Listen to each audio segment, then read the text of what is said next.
मुरबाडमध्ये खळबळ. आश्रमशाळेतील 17 वर्षीय विद्यार्थिनीने स्वतःला घेतला पेटून.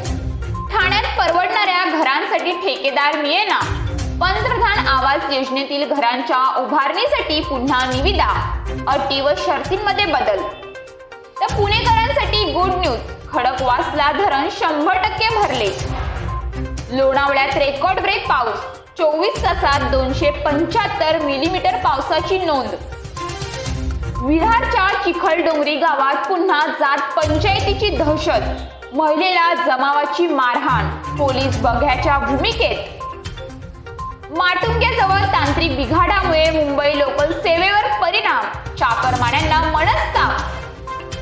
तर पूजा खेडकर यांच्या आई वडिलांचा खरंच घटस्फोट झालाय का? केंद्र सरकारला संशय. पोलिसांना दिले चौकशीचे आदेश. तर लाईट दुरुस्तीसाठी पोलवर चढले पण क्षणभरातच वायरमॅननं गमावला जीव. मुरबाडमधील धक्कादायक घटना. तुमच्याकडे जेवणासाठी पैसे नाहीत का? टीएमसीच्या आमदारांना दंड ठोठावल्यानंतर ममता बॅनर्जींची राज्यपालांवर बोचरी टीका. तर शिक्षणाची उंच उडी. उच्च शिक्षणासाठी 10 लाखांपर्यंत कर्ज.